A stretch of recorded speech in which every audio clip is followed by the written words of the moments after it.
Hello everyone. आज हम करने वाले FDI and sectoral growth in India.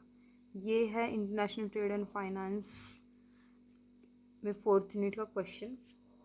तो इसमें मेनली हमें लिखना क्या होता है, थोड़ा सा पहले एफडीआई के बारे में बताना होता है। फिर इंडिया में मेनली तीन ही सेक्टर्स की बात करते हैं हम, एग्रीकल्चर, सर्विस और मैन्युफैक्चरिंग सेक्टर्स की। तो क्वेश्चन को स्टार्ट करते हैं। तो सबसे पहले क्वेश्चन यही है कि एफडीआई होता क्या है। तो क्या है एफडीआई? अपने देश के अलावा किसी अन्य देश में निवेश करना। इसमें एक देश से दूसरे देश में प्रत्यक्ष पूंजी प्रवाह शामिल होता है। मतलब अपने देश के अलावा किसी अन्य देश में जब आप अपना निवेश करते, पैसा लगाते, इसको कहते हैं एफडीआई, फॉरेन डायरेक्ट इन्वेस्टमेंट। तो ये कितनी तरह का हो सकता है आपका एफडीआई? मतलब दो तरह का होता है फॉरेन डायरेक्ट इन्वेस्टमेंट। फर्स्ट आपका ग्रीन फील्ड इन्वेस्टमेंट और दूसरा क्या आपका पोर्टफोलियो इन्वेस्टमेंट। देखो, ग्रीन फील्ड इन्वेस्टमेंट में क्या होता है कि आप दूसरे देश में कंपनी लगाते हो। आपने क्या कुछ खरीदा है दूसरे देश में। कुछ खरीदने का मतलब है आपने वहाँ पर ज़मीन खरीद ली, कंपनी लगा ली, अपने एक छोटी सी दुकान बनाई है, शोरूम टाइप में, मॉल टाइप में, कुछ भी आपने अपना जब पैसा लगा के किसी अपने देश से बाहर दूसरे देश में स्थापित किया तो वो क्या होता है, आपका ग्रीन फील्ड इन्वेस्टमेंट होता है।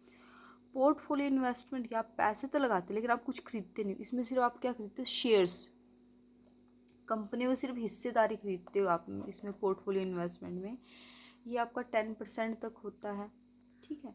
तो इन्वेस्टमेंट क्या है, मेनली एक छोटी सी डेफिनेशन है कि कंट्री ए है, कंट्री बी है। अगर कंट्री ए अपना पैसे लगाती है कंट्री बी में एज ए इन्वेस्टमेंट, तो ये फॉरेन डायरेक्ट इन्वेस्टमेंट कहलाएगा। एफडीआई होगा, फॉरेन डायरेक्ट इन्वेस्टमेंट। अगर कंट्री बी कंट्री ए में अपने पैसे लगाती है तो ये एफडीआई कहलाएगा। तो थोड़ा सा करंट का एफडीआई का डाटा है इंडिया का। ये एफडीआई का कॉमन डाटा है। इसको आप, ये एफडीआई का ऐसे डाटा, इसको आप आईटी में भी यूज़ कर सकते हो, ग्रोथ एंड डेवलपमेंट में भी यूज़ कर सकते हो, आईटी में और कहीं पर भी अगर आपको कुछ आपको फॉरेन ट्रेड के बारे में लिखना है तो लिख सकते हो। तो टोटल एफडीआई इनफ्लो क्या था, ये 23-24 में है, तो ये कितना था, $70.96 बिलियन था। तो एफडीआई में टॉप कंट्रीज़ क्या और कितने परसेंट एफडीआई करते हैं। देखो, सबसे पहले फर्स्ट नंबर पे आती है हमारे देश में पैसे लगाने वाले, फर्स्ट पे आते हैं मॉरिशियस है, 26% एफडीआई है उसका। नेक्स्ट है सिंगापुर, 23% एफडीआई है। फिर आता है यूएसए, 9% एफडीआई है। फिर आता है नीदरलैंड, 7% एफडीआई है। फिर आता है जापान, 6% एफडीआई है। तो सबसे ज़्यादा हमारे यहाँ पैसे कौन लगाता है, मॉरिशियस लगाता है, फिर सिंगापुर लगाता है, फिर यूएसए लगाता है, फिर नीदरलैंड और फिर जापान। ये टॉप 5 कंट्रीज़ है जो इंडिया में एफडीआई करती है, पैसे लगाती है। अब हम बात करते हैं एफडीआई के बारे में। हम बात कर चुके हैं कि कितने पर टाइप्स का होता है और करंट में एफडीआई किस रेट से इंडिया में हो रहा है, कौन कौन सी कंट्री कर रही है। इसके बाद स्टार्ट करते हैं अपना क्वेश्चन कि 3 सेक्टर्स होते हैं हमारे, एग्रीकल्चर, सर्विस और मैन्युफैक्चरिंग सेक्टर। तो सबसे पहले बात करने वाले एग्रीकल्चर सेक्टर की। देखो, भारत में कृषि वर्तमान में सबसे बड़ा उद्योग है। सबसे बड़ा उद्योग क्यों है भारत में कृषि? क्योंकि हम कहते हैं ना कि हमारी 60 या 70% पॉपुलेशन क्या कृषि पे डिपेंडेंट, मतलब कृषि की करती है, एग्रीकल्चर सेक्टर में है, वहाँ पर काम करे, तो इसलिए इसको भारत का सबसे बड़ा उद्योग माना जाता है। तो अगर एग्रीकल्चर सेक्टर में कोई बाहर से आके यहाँ पर पैसे लगाता है तो इसका मतलब क्या है, वो एक इंडिया की सबसे बड़ा जो उद्योग है कि इंडस्ट्री, उसमें पैसे लगा रहा है। तो विश्व में भारत का दूसरा स्थान है कृषि उत्पादन में। ठीक है। पूरी दुनिया में जितने भी कृषि के प्रोडक्ट्स बनते हैं उसमें भारत का सेकंड स्थान है, उत्पादन करने में, मतलब कृषि करने में दूसरा स्थान है, फर्स्ट पे चाइना है। यह देश की जीडीपी में क्या करता है, 16% कॉन्ट्रीब्यूशन करता है। तो जो एग्रीकल्चर सेक्टर का क्या है, हमारी जीडीपी में कितना कॉन्ट्रीब्यूशन है, 16% है। ठीक है। अब क्वेश्चन आता है कि कृषि क्षेत्र के विकास के लिए निवेश की आवश्यकता क्यों है? क्योंकि क्या है, हमारे पास जो नेशनल इनकम है हमारी या राष्ट्रीय आय है वो काफ़ी नहीं है कृषि क्षेत्र की निवेश की मांग को पूरा करने के लिए, इसलिए हमें विदेशी निवेश की तत्काल आवश्यकता है। इसका मतलब क्या है, देखो, सरकार के पास जो पैसे, सरकार को अदर सेक्टर्स में उसको सोशल वेलफेयर भी करना है, उसको डिफेंस में भी पैसे लगाने हैं, उसको उसको क्या, ये राज्यों को लोन भी देना होता है। तो डिफरेंट डिफरेंट टाइप के कार्य जो सरकार को करने होते हैं, उसको कृषि क्षेत्र में पैसे लगाने। तो देखो, सारे ही पैसे सरकार कृषि क्षेत्र में नहीं लगा सकते, कुछ हद तक लगा पाते हैं।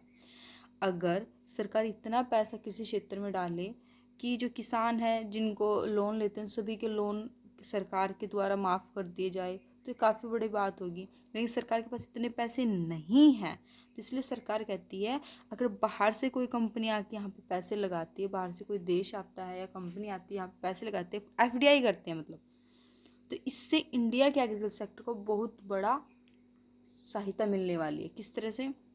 अगर बाहर से कोई कंपनी हमारे यहाँ आती है, उसने एग्रीकल्चर सेक्टर में पैसे लगाए, तो इससे क्या होगा? एग्रीकल्चर सेक्टर में पैसे किस तरह से लगेगी? वो कोई नई तरह की मशीन बनाएगी जिससे किसानों की लागतें कम आएगी, कुछ इस तरह का फर्टिलाइजर्स बनाएगी जिससे कि उनके प्रोडक्शन ज़्यादा हो जाएगा। मतलब पहले एक खेत में अगर 50 बोरी अनाज उगती थी तो अब 60-70 बोरी अनाज उगना शुरू हो जाएगी। ठीक है। अब है कि एग्रीकल्चर सेक्टर में किस तरह से हम एफडीआई कर सकते हैं। देखो, फर्टिलाइजर्स में कर सकते हैं एफडीआई, हाइब्रिड सीड्स में कर सकते हैं एफडीआई, फूड प्रोसेसिंग पे कर सकते हैं। फूड को प्रोसेस फूड होता है जिनको हम पैकिंग वाले फूड को हम प्रोसेस फूड कहते हैं। तो जो एग्रीकल्चर सेक्टर में जो भी चीज़ बनती है उसको प्रोसेस कर ले, फूड प्रोसेसिंग पैकिंग में बनाए। एग्रीकल्चर मशीनरी में कर सकते हैं, फूड स्टोरेज फैसिलिटी कर सकते हैं। ये तो हमें सारे पॉइंट ये पता ही होते हैं कि देखो फर्टिलाइजर्स होते हैं, फूड को प्रोसेस करने में, मशीन लगाने में, किसी चीज़ को स्टोर करने में। इंफ्रास्ट्रक्चर इन्वेस्टमेंट भी हो सकता है एग्रीकल्चर सेक्टर में, जैसे distribution, quality control, manufacturing, logistics, packing और लॉट्स मोर। पैकिंग और लॉजिस्टिक क्या कहते हैं? पैकिंग करना, फूड को किस तरह से पैकिंग करना। लॉजिस्टिक होता है यहाँ से वहाँ लेके जाना। अब एक ये डाटा है growth of FDI to agriculture sector in India, कि ग्रोथ किस तरह से हुई है एफडीआई की एग्रीकल्चर सेक्टर में, मतलब हर साल या फिर कुछ सालों के गैप में किस तरह से बाहर से काफ़ी सारा पैसा एग्रीकल्चर सेक्टर में लगाया जा रहा है। तो मैंने ये ईयर दिया 2006 to 7। ये एग्रीकल्चर सर्विसेज है, ग्रोथ रेट ये है, मशीनरी में इतनी ग्रोथ रेट हुई है और ये ग्रोथ रेट नेगेटिव गई है फिर, और ट्रेंड ये है। अगर आपको ये डाटा नहीं याद होता तो कोई बात नहीं, आप डायरेक्टली ये लास्ट वाली लाइन लिख सकते हैं। Agriculture services total cumulative investment क्या है? ये यूएसए डॉलर कितना है? 2030.93 मिलियन ड्यूरिंग 2000 टू 2018। 2000 से 2018 के बीच में कितना हुआ है? 2030.93 मिलियन। अब सेकंड नंबर पे हम बात करने वाले अपने मैन्युफैक्चरिंग सेक्टर की बात करने वाले। तो इंडिया में क्या है कि एफडीआई है जो इंडिया में मैन्युफैक्चरिंग सेक्टर में किया गया है, ऑटोमेटिक रूट है हमारा मैन्युफैक्चरिंग। मैन्युफैक्चरिंग क्या होता है? सड़कें बनाना, आपके लिए सड़कें बना के देना, लाइटिंग का, सड़कों पे लाइटिंग, ये सारी फैसिलिटीज़ जो होती है प्रोवाइड करवाना।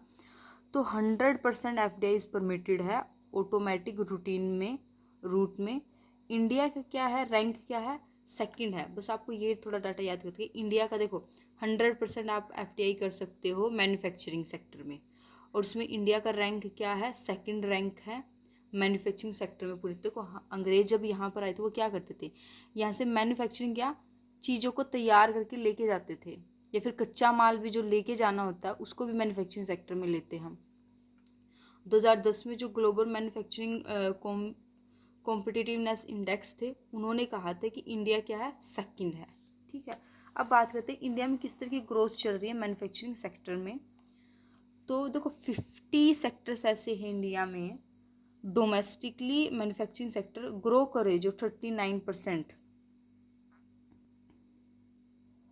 During the April December 2010। India क्या है? बड़ी क्विकली राइज कर रहा है।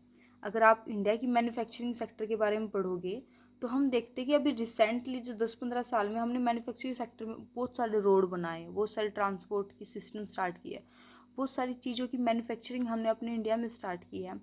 जो एप्पल का फ़ोन आता है 14, एप्पल 14, उसके मैन्युफैक्चरिंग हम यहीं पे करते हैं। मैन्युफैक्चरिंग का मतलब है कि हम उसके पार्ट्स बाहर से इंपोर्ट करते हैं, उसको लेकिन असेंबल यहाँ पे करते हैं, तो मैन्युफैक्चरिंग हो गई। तो अब कोई हमारी न्यू इन्वेस्टमेंट पॉलिसी भी आ चुकी है फ्रॉम, ये जो इफ़ेक्टिवली अप्लाई की गई थी फ्रॉम 1 अप्रैल 2010 से टू इंक्रीज द सेक्टरल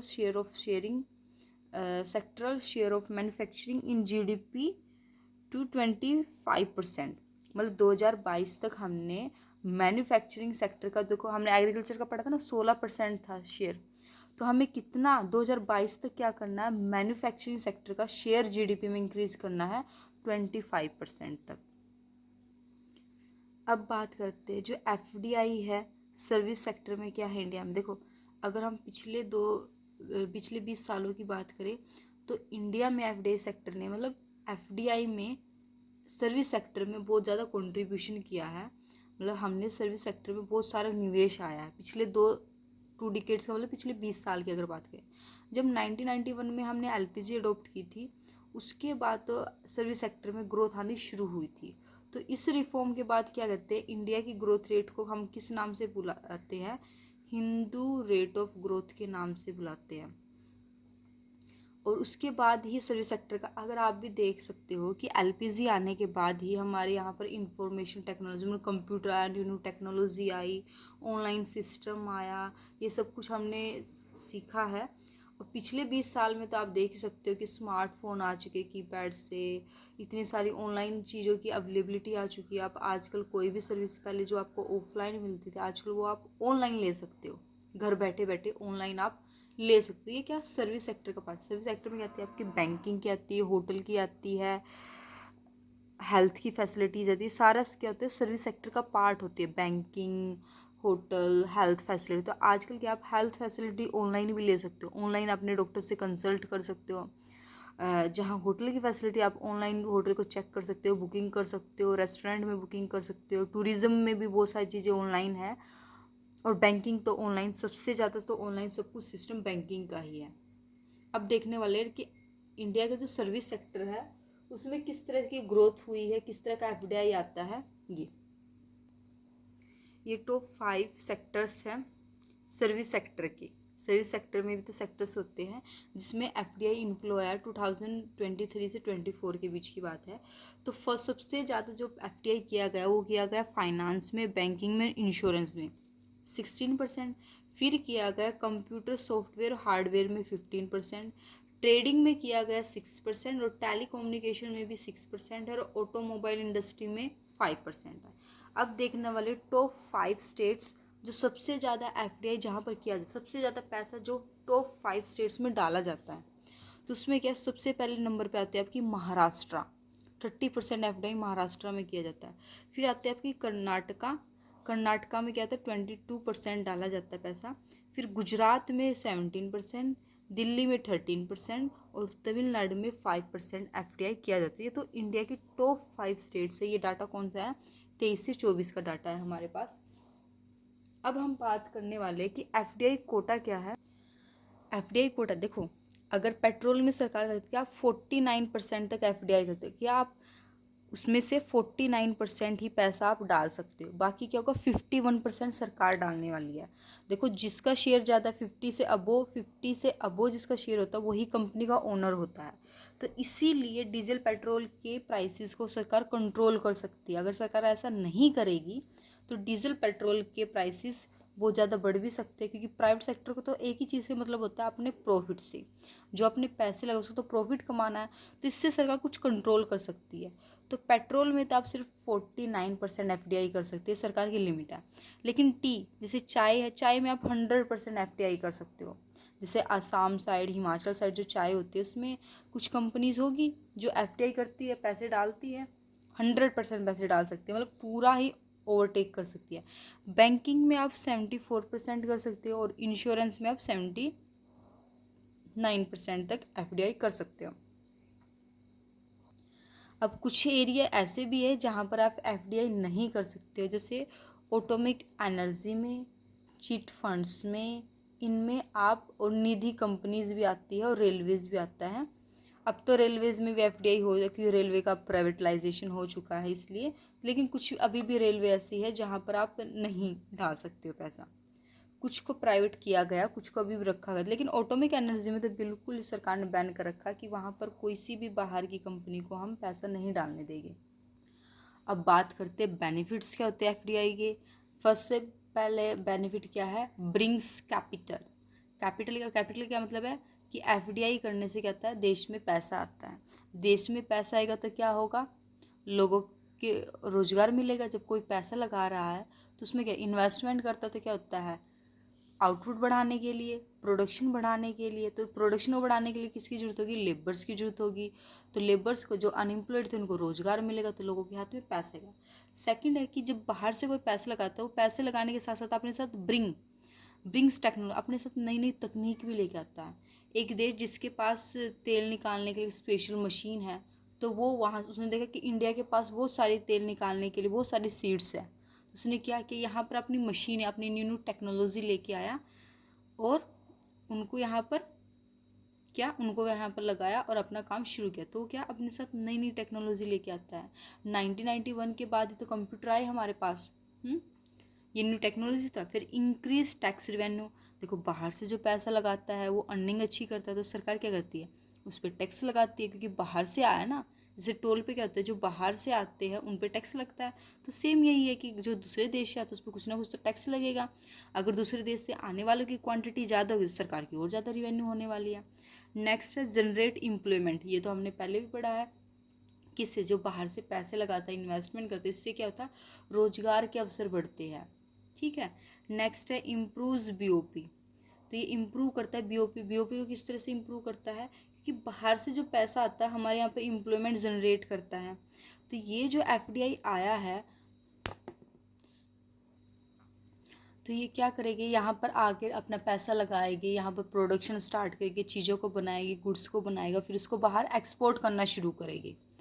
तो हेल्थी कंपटीशन भी हो जाता है। अगर हमारे देश में सिर्फ एक ही फ़ोन बनाने वाला और कोई और फ़ोन बनाने वाली कंपनी नहीं है, तो उसी की मोनोपोली चलेगी। वो कितने भी रेट्स पे हमें फ़ोन दे सकता है, कितने भी चार्जेस हमसे फ़ोन के लिए ले सकता है। लेकिन जब 10-15 कंपनी फ़ोन की है तब एक हेल्दी कंपटीशन हो जाता है और हमारे लिए भी इफेक्टिव रहता है। कभी कोई कंपनी अपने प्राइसेस को कम करती है, कभी कोई कंपनी अपने प्राइसेस को कम करती है। अब डीमेरिट्स भी होते हैं एफडीआई, जो बाहर से जो कंपनी आती है, बाहर से जो पैसा लगाते हैं, उसके डिमेरिट्स भी होते हैं, उसके नुकसान भी होते हैं। क्या होता है, थ्रेट टू पॉलिटिकल सर्वेनिटी, मतलब जो हमारी राजनीतिक है, राजनीति में क्या करते हैं, थोड़ा हस्तक्षेप करते हैं। उनके पास पैसा है, वो पॉलिटिकल लीडर को कहे नहीं नहीं नहीं आप ये पॉलिसी मत बनाइए फेलफेयर वाली, आप ये पॉलिसी बनाइए, क्योंकि मैं यहाँ पर पैसा डाला, अदरवाइज मैं पैसा नहीं डालने वाला यहाँ पर। वो हमारी पॉलिटिकल पार्टीज में बड़ा इंटरफेयर करते हैं पॉलिटिकल में। Competition might hurt the domestic industry, देखो इतना भी कंपटीशन ठीक नहीं है। तो इससे क्या हमारे जो डोमेस्टिक, हमारे जो घरेलू उद्योग है वो हर्ट हो सकते हैं, उनको लॉस भी हो सकता है। अब हम मेड इन इंडिया बनाते हैं, हम हाथों से सारी चीज़ें लगभग बनाने की कोशिश करते हैं, हमारे पास लेबर्स बहुत ज़्यादा है, तो हम हाथों से चीज़ें बनाते हैं। और एक बाहर से कंपनी आई, वो मशीन से चीज़ें हाथ से बनाने में एक चीज़ को एक दिन लग जाता है, मशीन से वो एक दिन में 10 चीज़ें बना लेते हैं। तो इससे क्या होगा, हमारी जो डोमेस्टिक इंडस्ट्री है उनको हर्ट होगा, उनको नुकसान होगा। नेक्स्ट है आपका जो लैंड और प्रॉपर्टी के प्राइसेस है वो बढ़ना शुरू हो जाते हैं। देखो जो बाहर से कंपनी पैसे लगाती है तो इससे आसपास में क्या होता है, यहाँ पर एक कंपनी खुलने वाली, तो जो नॉर्मली हमारे लैंड और प्रॉपर्टी के प्राइसेस सडनली बढ़ना शुरू हो जाते हैं। जैसे हमने टॉप स्टेट्स पढ़ी थी ना, महाराष्ट्र, कर्नाटका, दिल्ली, तो यहाँ पर प्रॉपर्टी के प्राइसेस बहुत ज़्यादा है। ठीक है। नेक्स्ट ट्रांसफ़र प्राइसिंग, कि जो ट्रांसफ़र करने के प्राइसिंग है, यहाँ से वहाँ ट्रांसपोर्ट के सिस्टम, देखो दिल्ली में अगर 1 किलोमीटर जाना तो 100 रुपये ले लेंगे, लेकिन हमारे यहाँ पर अगर 1 किलोमीटर जाना तो 100 रुपये नहीं लेते, 10 रुपये लगेंगे। और कई बार तो अगर 12-13 किलोमीटर जाना तब भी 10 रुपये लगते हैं। तो वहाँ पर ट्रांसफ़र के प्राइसेस या ट्रांसपोर्ट के प्राइसेस बढ़ जाते हैं। लैक ऑफ कंट्रोल, कई बार ज़्यादा एफडीआई करने से बाहर की कंपनियाँ जो आ जाती हैं उन पर कंट्रोल नहीं रहता। जैसे एप्पल पे कंट्रोल नहीं है हमारा, गूगल पे कंट्रोल नहीं है, उन्होंने अपना हेडक्वार्टर, और अभी रिसेंटली जो एलन मास्क की यहाँ पर कंपनी आने वाली टेस्ला, उस पर भी हमारा कंट्रोल नहीं है। तो ये कुछ हानियाँ थी, कुछ हमने लाभ पढ़े, कुछ हानियाँ पढ़ी, तीनों सेक्टर्स के बारे में पढ़ा, कुछ डाटा पढ़ा। तो मैंने वही डाटा आपको दिया जो कॉमनली है और आप उसको इजीली रिमेंबर भी कर सकते हो और याद करके अपने एग्जाम में यूज़ कर। आज के लिए इतना ही, थैंक यू।